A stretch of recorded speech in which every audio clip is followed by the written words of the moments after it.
where I think you can open the link also. Yeah. Okay.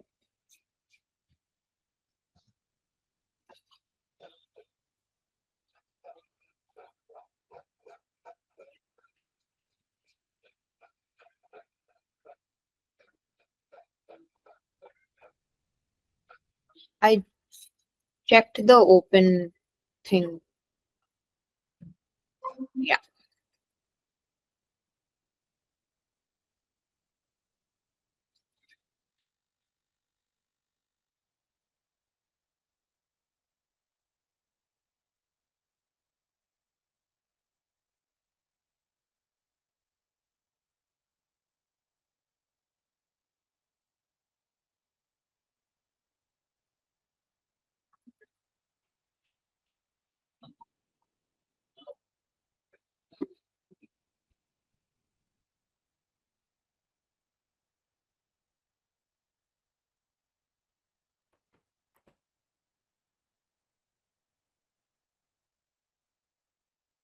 We'll just wait for a few more minutes to begin.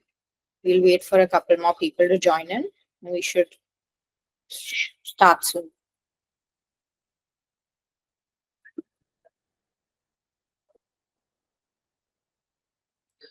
Jwala, you can display your screen, the first slide,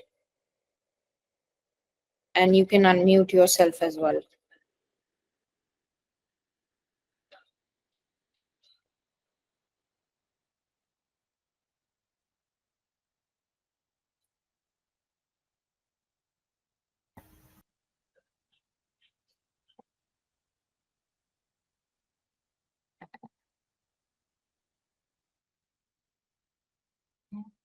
Are you able to see the slides? Yeah, yeah.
We'll just wait for about 1 more minute and we'll begin.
Okay, we'll start. So, hello everyone, I'm Meher. I manage things, content, and social for Ivory. And thank you all for joining us today for understanding memory care and the dementia workshop. We're hoping to engage with you guys in a very insightful session. But before that, I just want to thank you all for being with us for so long. You guys have been a part of our community, and we're all glad that we are being able to come up with new initiatives with brain health and the healthy aging space for you all. Your microphones are muted, so we can go along with this session swiftly. But do drop your questions in the chat box, and we'll answer all of them in the last 15 minutes of this session. And I'll quickly introduce Jwala to you guys. We have Jwala Narayanan, the consultant neuropsychologist at AMGH Hospital and Manipal Hospital. And of course, she's a clinical advisor at Ivory as well. She specializes in memory disorders and neuropsychological rehabilitation and is dedicated to advancing in her field of work. She's been instrumental in developing our cognitive health checkup, which we'll tell you more about. And this checkup helps to identify and improve risk factors for better brain health. And Jwala will take you through. So over to you, Jwala. Thank you. Thank you, Meher, for the kind introduction. And thank you all for coming in today. And it's really nice to do this session. I always like to talk about the work we do. So I hope you get to learn something today and also get some questions clarified. So what we're going to do today is just go over a few aspects about what we're doing and why we're doing. So we're going to be, a lot of the focus is on dementia and reducing risk for dementia. So we'll go over what is dementia, understanding dementia a little more. Also go into detection. What are the risk factors for dementia and how we can modify it? And we'll also sort of look at some of the research that from this area that feeds into our work. And then we'll finally talk a little bit about Ivory's cognitive health checkup. So in terms of understanding memory care and dementia, we're going to start with a game because this is what I do in the clinic. I'm a neuropsychologist and I'm always testing people. So to make sure that all of you are listening and don't take a nap for the next 30 minutes, we're going to start with a little game. What I'd like you to do is read these words and don't write them down, please, but just try and remember these words. So I'm going to read it out, and then after that, I'm going to take the screen away. Grapes, sweet, chair, monkey, door, house, biscuit, dog, garden, coffee. So try and remember these. We'll ask for it a little later. Okay. Right, so let's get into dementia. So why is dementia a huge global problem? So dementia is among humanity's top 5 causes of mortality with no accessible detection tools or cure. So it's a progressive degeneration of the brain. And at this point in time, we do not have any cure. That means we don't have any medication to reverse the condition or even stop it at the moment. So there are some medications to slow the progression, but not completely reverse the condition. And one of the most important parts about dementia is basically differentiating dementia from normal aging. Because a lot of people think forgetting in old age is normal and it's part of aging. But there is that fine line in the early stages between normal forgetting and something that is pathological, that is actually dementia. So usually in the preclinical stages, people might see changes. And then when they come into a clinic, they're usually in the MCI stage or the dementia stage. MCI is basically mild cognitive impairment. So this is when they have very mild difficulties in memory. They might forget a few things here and there. And, that's the phase when people aren't really sure if this is really something that's pathological or is it part of normal aging. Dementia is a general term for the impaired ability to remember, think, or make decisions that interfere with doing everyday activities. So there are many different types of dementia. The most common is Alzheimer's dementia.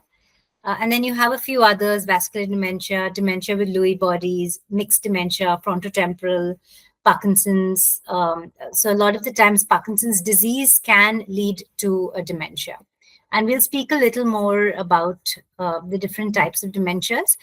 But basically, dementia is an umbrella term. And since Alzheimer's is the most common dementia, we tend to think of memory problems with dementia, because memory deficits are the most common deficits that are seen in people with Alzheimer's disease. But memory problems is not the only problem that we would see for someone with dementia. You can have difficulties in language, you can have difficulties in planning things, you can have mood and behavior changes, personality can change, they can have difficulty in communication. Suddenly they're also withdrawing from the community, withdrawing from the activities they're doing. So all these can be signs and symptoms of dementia. So what is really happening in dementia is the brain is shrinking, and it's shrinking at a much faster pace. So the brain shrinks as part of normal aging as well. So all our brains, in your sort of 30s, the process of aging starts. So your brain starts to deteriorate anyway from that time. But when someone has dementia, it's happening at a much faster phase. And so if you want to sort of just look at these are MRI scans. And, usually for a diagnosis of dementia, one of the tests that we do is an MRI.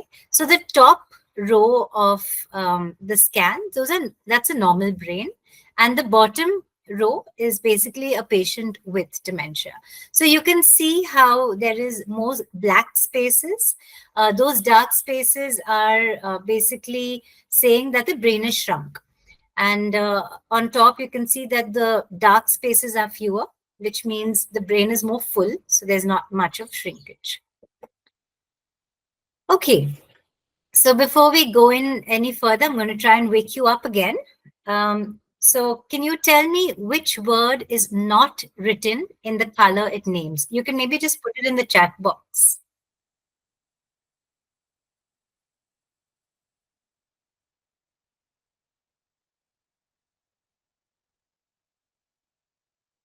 I don't see any messages in the chat box. I'm not sure if you can hear.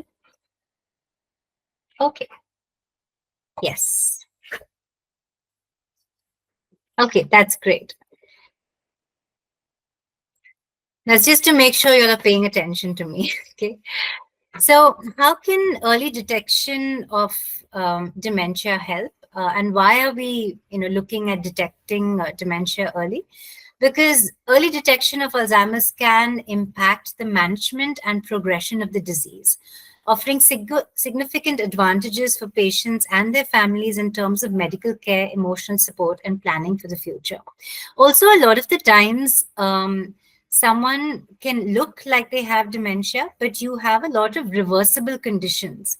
So it looks like dementia, but it's not. And there are some treatable conditions. So we want to intervene early, treat the condition if it's not dementia. So you can't just write off any memory problem that happens 60 plus as being dementia. Right? So what we want to also do is now look at how we can try and reduce our risk for getting dementia. And we'll speak a little bit about that in terms of the characteristics, the conditions or behavior that increase the likelihood of developing dementia. So there are certain modifiable risk factors and non-modifiable risk factors. So if you look at the gray area, those are the non-modifiable risk factors. So things like your genetics, your race, your gender, and age.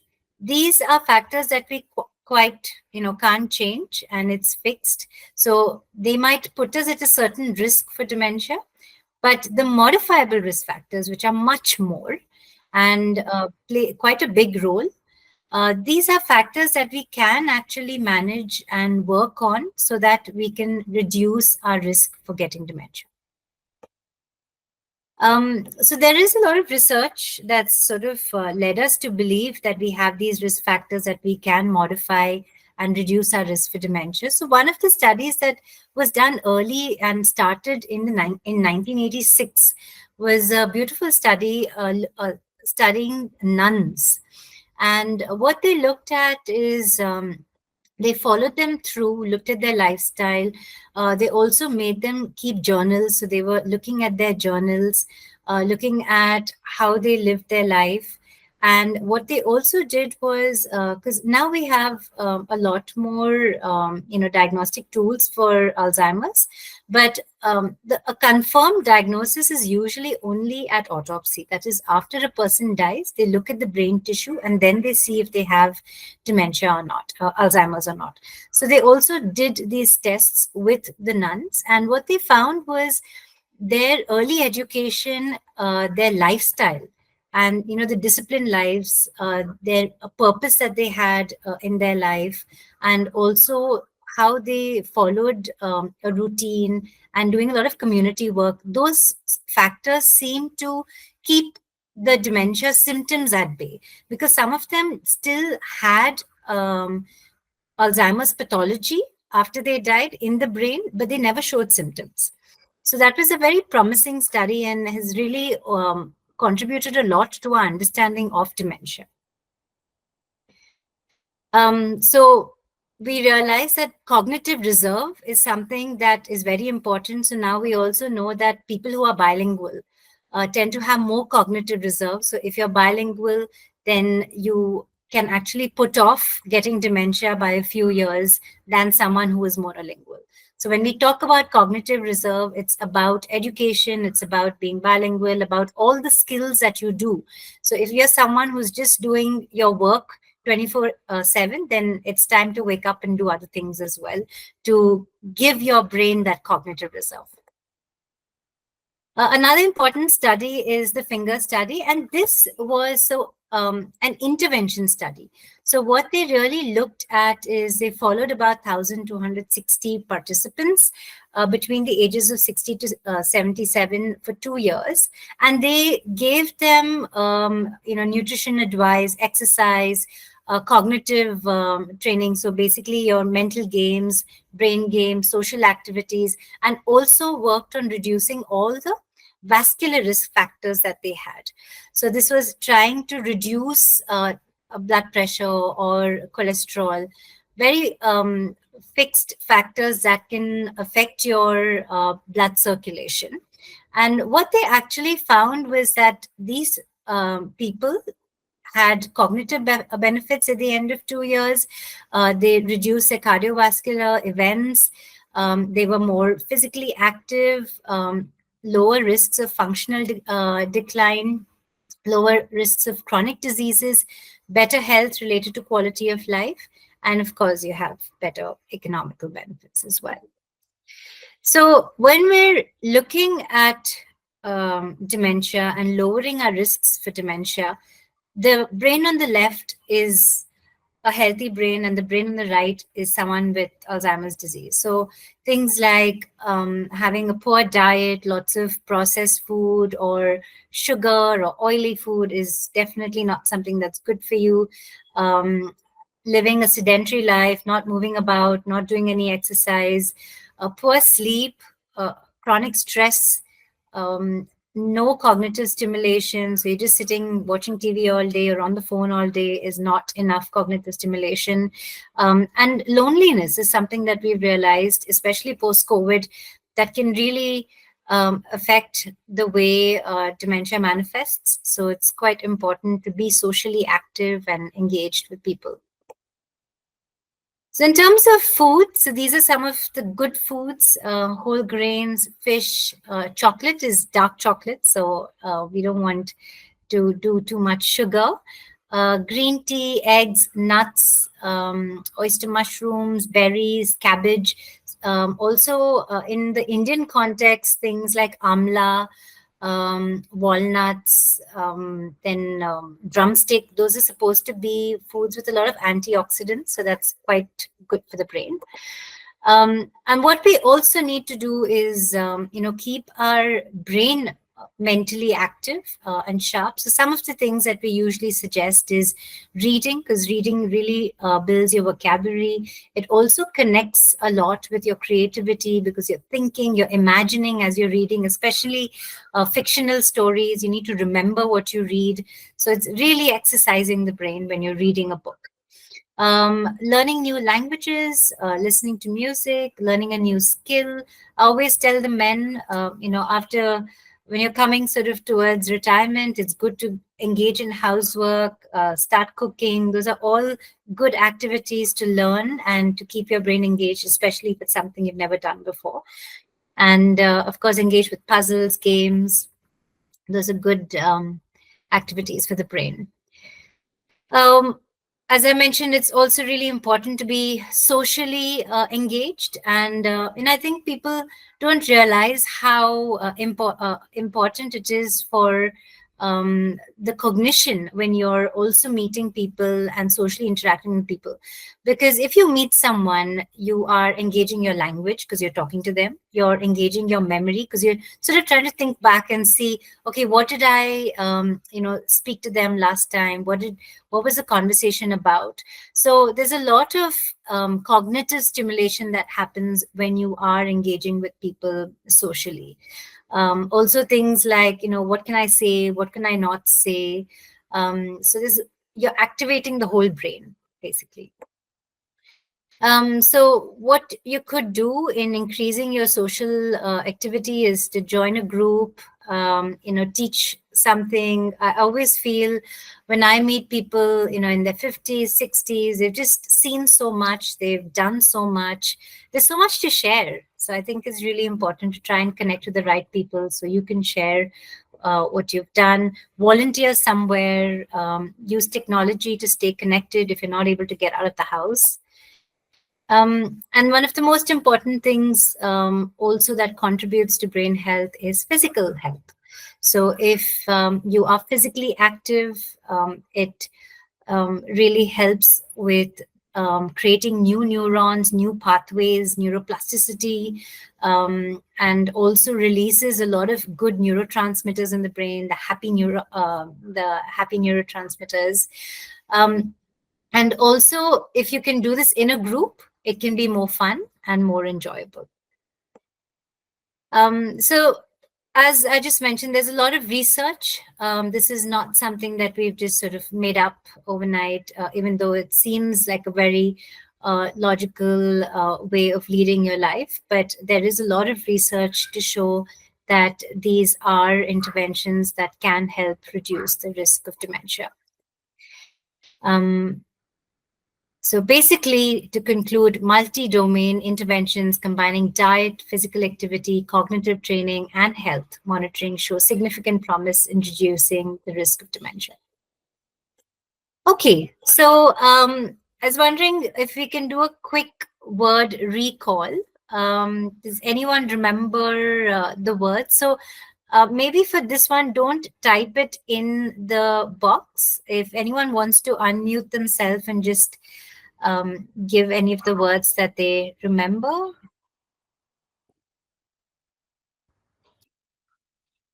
Okay, I think Dimple wants to go. Jwala, I'm Maybe not sure if they can. Rohit, can I unmute this? Can I unmute the participants? Yeah, go ahead and unmute the participant. Okay. So I think Dimple wants to have a go. It'd be nice to. Yeah. Yeah, I've unmuted.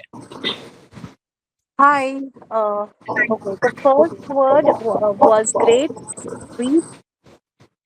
Uh, Okay, what was it? Okay, chair monkey. Um, then it was chair monkey and That's excellent. That's really well done. So uh, what I'm going Great. Sleep. second house. House. Door. Correct, door Monkey. house. Correct. Monkey. Biscuit. Coffee. Correct. lovely. Okay. So do you want to pull out all the words that you think were there now from this list? Yes. Monkey. Door. You can say it aloud. Yeah. Monkey. Okay. Door. Okay. Grapes. Biscuit. Coffee. House. Chair. Sugar. Okay. That's great. Anyone else wants to have a go? Anyone else wants to try pulling out the words? If Yeah, dog, biscuit, chair, monkey, grapes, house, door. That's excellent. I think all of you are doing really well. So these were the words that were in the list, and I think you'll have covered all of them. So what tends to happen actually a lot of the times is people might say words that are related. So coffee and sugar. So I think someone said sugar when it was not really in the list. Or sometimes because dog and cat are related, someone might say cat as well. But I think you all seem to have done this quite well. So well done. Okay, so coming back to our presentation, so when do you take action, and when should we sort of do something about the signs that you see? So early signs of dementia are frequent forgetfulness. So all of us, might forget our keys somewhere or forget to call someone back. But when this happens frequently and you're not able to really find a solution to it, that's when we would worry a little.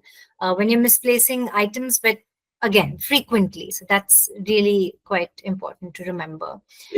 When you're confused in time, place, or person, noticeable shifts in personality, and you feel like, this is just not my dad, or this is just not me, or just not my spouse. Those are times when you would sort of look at, are these signs of something neurological? Difficulty following conversations, challenges completing routine activities. And what the main thing that we need to think about is this affecting our daily living? So is this, like if you're in a job, is at work, are they complaining? If you're at home, is your family complaining? That's why most times, people with dementia are usually brought by someone else. Okay, so the recommendations for people at risk are, medical treatment. So there is medical treatment for a lot of the risk factors that we might have. So it's really important to make sure you get treated for it and go to the right person, right doctors. If you have difficulties with your mobility, or if you're depressed or you're anxious, it's very important you get the right therapy. So psychotherapy or physical therapy, cognitive stimulation therapy if you're someone who's just not doing much. Also looking at things like adjusting your lifestyle, so your diet, your exercise. If you're not doing enough mental exercises, to make sure you start looking at these different aspects and make the right changes. And also try and include social interaction and more mental engagement.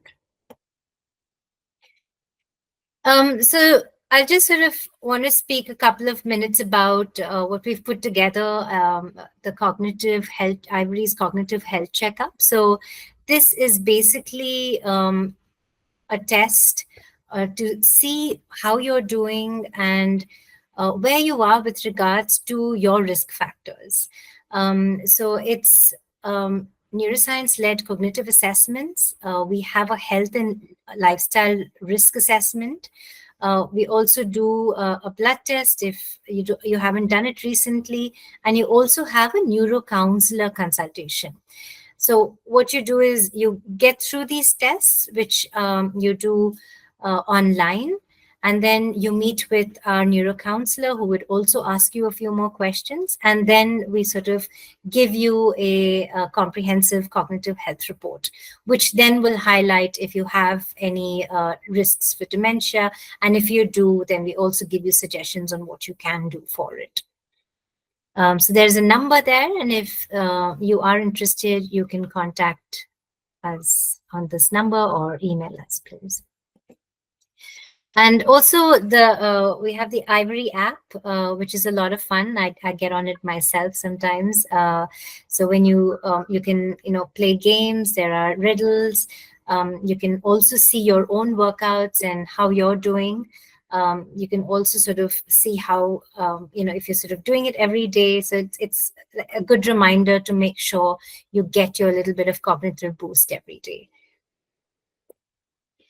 And these are some other resources that you could reach out to if you, want to read more about dementia, and feel free to also get in touch with us. Okay, so thank you very much. I think we have time for some questions. So if any of you would like to ask questions, you're most welcome to.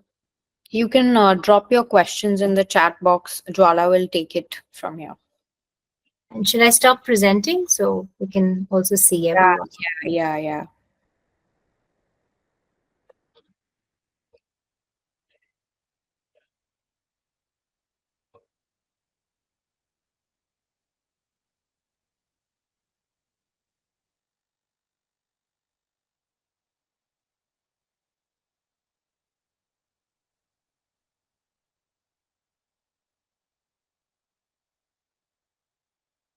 Someone, I see a question here saying when to start meditation.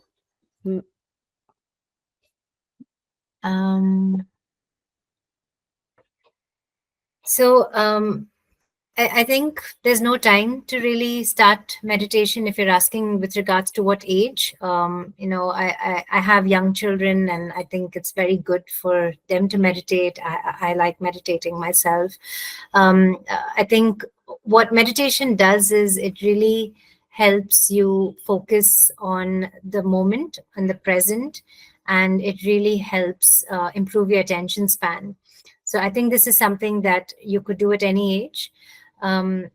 Medication. Okay. Right. But yeah, meditation is also very good. So I think that's something that if it's not something that's part of your daily routine, it's something good to include into your daily routine. With medication, the earlier, if we're talking about medication for dementia, the earlier you start, the better it is, because that's when it actually helps you the most. So the medications right now don't really help so much in the later stages of dementia. So if we want to slow the process, then the earlier you start the medication, the better it is. And that's why we focus on early detection of dementia as well. The red flags, I would say, if you see repeated cognitive deficits, that is, it can be changes in memory, changes in the way people are carrying out their daily work, if they have difficulty in communication, if you're seeing personality change, and also when, there's nothing really, causing these problems. So I think that's when you definitely need to go and see a doctor.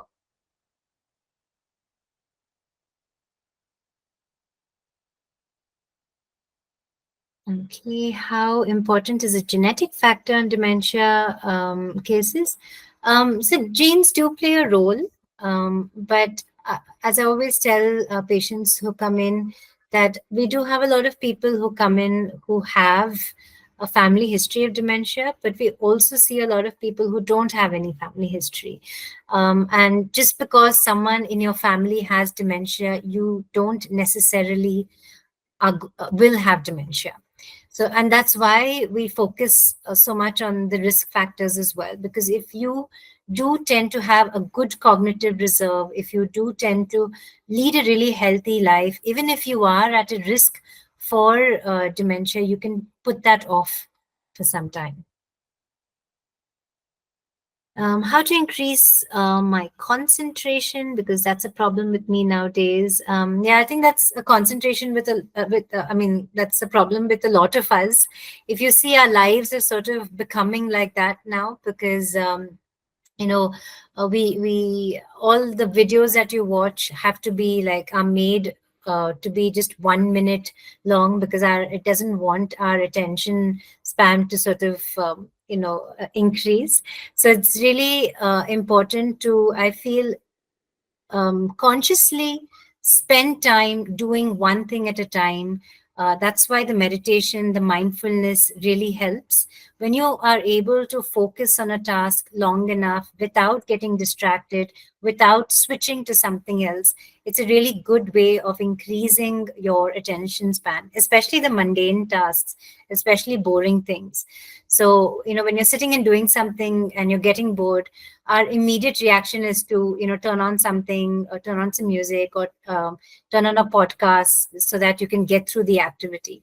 But sometimes I like to just punish myself in a way and make myself do it, so that I'm just more consciously focused on what I'm doing. And I think that's one way of improving your concentration. And of course, there are a lot of cognitive games as well, where you have to sort of focus your attention. So if you try the Ivory app, you'll definitely have some attention games there. That would be a good way of trying to build on your attention and concentration. I'm a music therapist and have worked with dementia patients who seem to have responded well. What I'd like to know is how to easily test the impact. So I think we run a program called Cogworks, where we work with patients who have dementia. We do a lot of art, music with them. And I think if you want to sort of test the impact, you need to ask the right question. So what is it that you're really looking for in terms of, when you say that they responded well? So what do you mean by well? What are you looking at? So if you have that as a very objective measure, then you'll know if the music has really helped it. So in a lot of the times, we see that music can help calm people with behavioral problems. It can help people focus on certain tasks. So I feel the question really is where or what are you looking to change or to help? And then you'd be able to test that objectively as a music therapist. Okay. So Vandana says, I find it difficult to remember names and figures. Yeah, I think this is something that we do see, even part of normal aging. You do tend to have difficulty in recalling names. Figures, I'm thinking you're saying numbers. So that's also something we do see as we get older, does get harder. I think if these are things that are important, I always tell people that don't shy from writing things down. Because when you write things down, you're rehearsing it, you're getting yourself to really pay closer attention, so you'll be able to remember the name better. So I would say write down, and you're not testing yourself by not writing it, because these days we're all doing too much. So I think it's okay to help yourself a little bit and keep a diary, make it your best friend. It's a good habit. Can an audiobook replace a regular one without compromising the benefits? Yeah, that's something we've actually all been discussing quite a bit about an audiobook versus reading a book. I feel it's okay to read an audiobook, but I think in terms of actually taking in information, you concentrate much better and you're able to retain information much better if you're reading a book. Unless you are someone who shuts off everything and you're only listening to your audiobook. In that case, yes, if your full attention is on the audiobook, then I would say that, it is there's probably not too much of the benefits that's being compromised. But I feel reading a book is definitely exercising your cognitive levels a lot more, because when you're reading, you can pause, you think about it, you're making associations. So with regards to the cognitive activity that's going on, it feels like there's a little more going on there than what happens through an audiobook. But I always tell people that something is better than nothing. So if you can't sit and read, then definitely listening to an audiobook is great as well. Is there someone I can get in touch with? Arpita, is this get in touch with someone from Ivory? Meg, do you want to put the number and the email address again, or maybe I can just. I'll drop it. I'll drop it on the chat. Yeah, or I could also share the screen again. And also, Arpita is the same one who asked about the music. She's a music therapist, so that's okay. a follow-up, I believe. Okay, so Arpita, there is anything in particular? I'm happy for you to get in touch with me as well. Yeah, we can give you my number. Right. Anybody has questions, we can also we can unmute people if you have anything to talk to Jwala about as well. So you just raise your hands if anyone has something to discuss with Jwala, we'll unmute.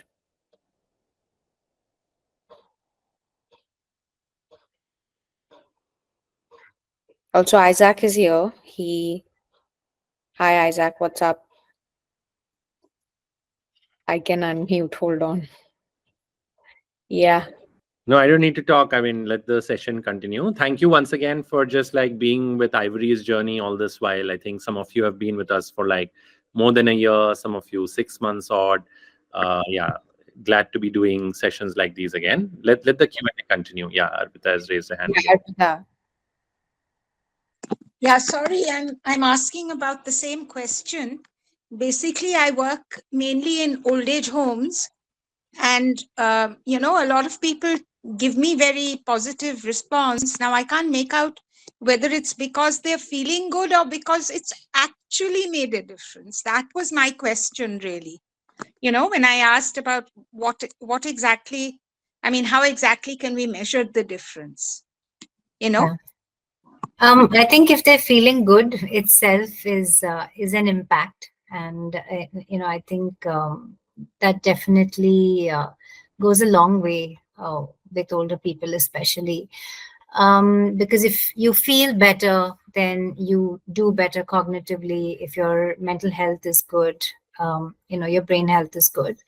But I'm not sure if you mean, when you say that, do they actually get better? If you mean at a neurological level, is there a change? There is a lot of work on, in fact, NIMHANS is doing, there is Dr. Shantala Hegde, she does a lot of work in music and the brain. So there is a lot of evidence of, different ragas, different kinds of music, and how that helps with brain health. I'm not an expert on that, but I think if you want to study that separately, then you would have to do it at a very controlled level.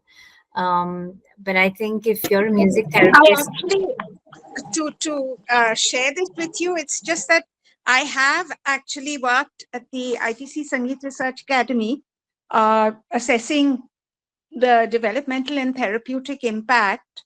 But, I'm not happy with, in the sense that it wasn't completed. I couldn't do everything that I could, and the research department got wound up, so I left the academy. So I've still got that, need to actually quantify if it's possible. Do you get what I'm saying? Yeah, absolutely. Yeah. So I was wondering who might I be able to work with, or who could I go to? Now, NIMHANS, I live in Kolkata, so, going to NIMHANS regularly is very difficult for me.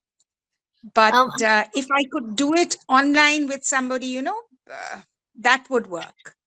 I think what I might start with is just maybe sending an email to them. You can send an email to Dr. Shantala Hegde and see if she might have a student who might be interested to work with you on it, or might want to do it as a Okay. free project. Yeah. So Yeah, I think yeah, that's yeah. a good place. Good idea. Thanks so much. This You're has most been welcome. worrying me for a while, because it's okay to go into old age homes and the elderly tell you, thank you so much and all that. But, I want to quantify it basically. Yeah. That's what so thank you so much. You're most welcome.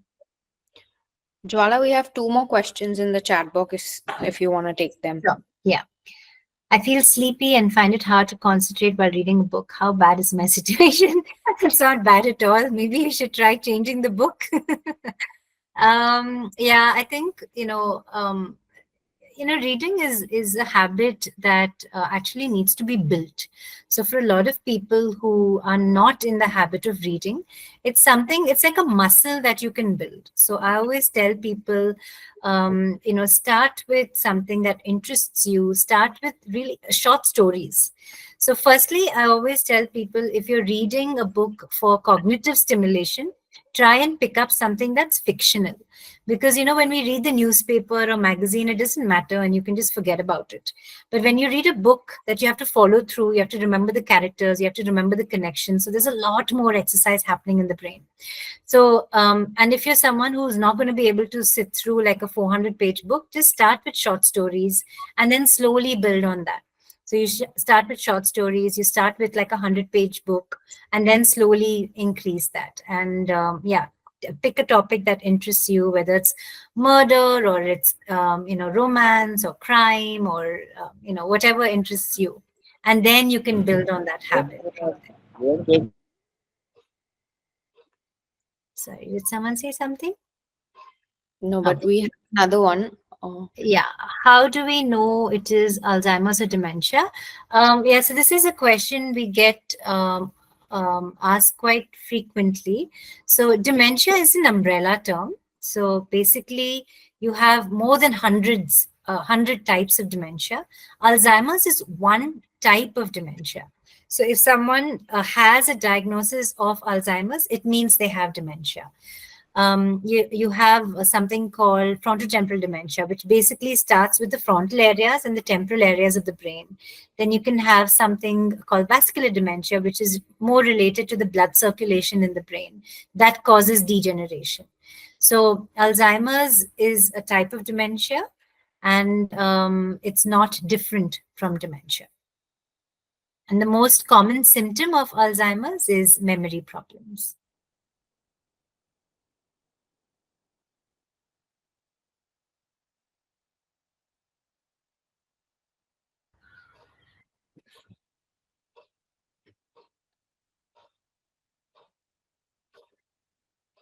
Okay, do you have any other questions?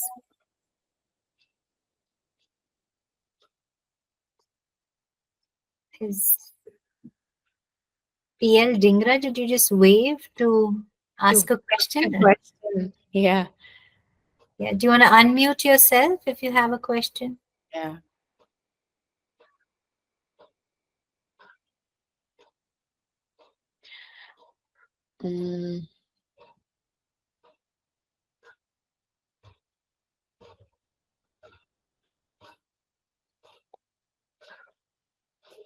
Yeah.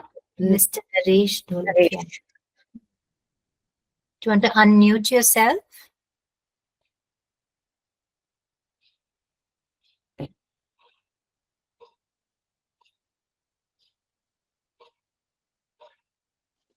Actually, I'm forgetting the names of the people with whom I'm interacting.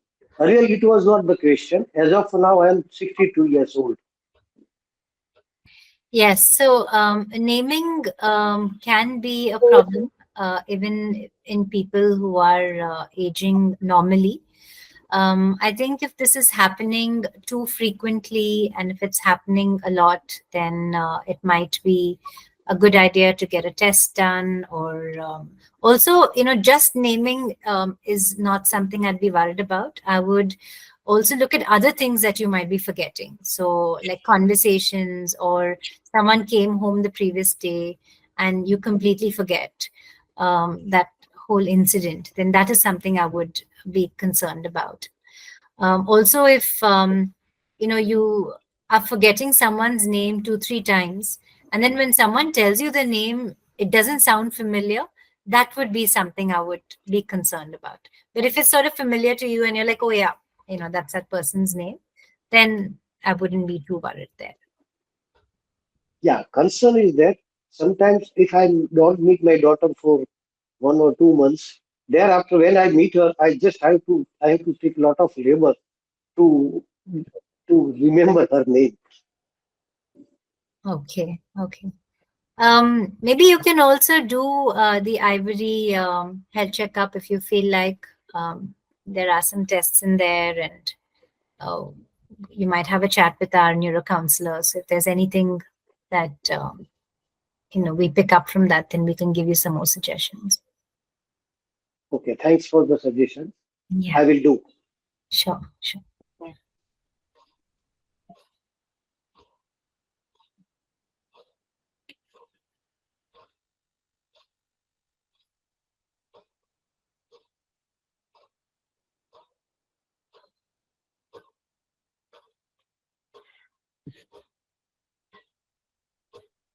Anyone else has any questions?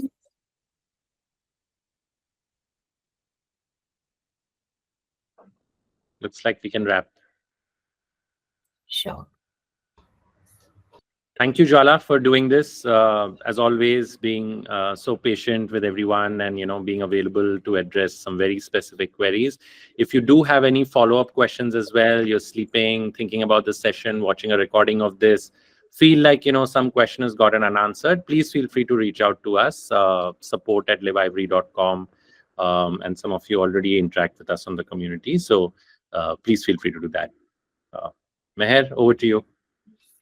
Thank you so much, guys. We'll drop the recording for this shortly in a day, and you guys can have a look if you've missed out and share it with others as well.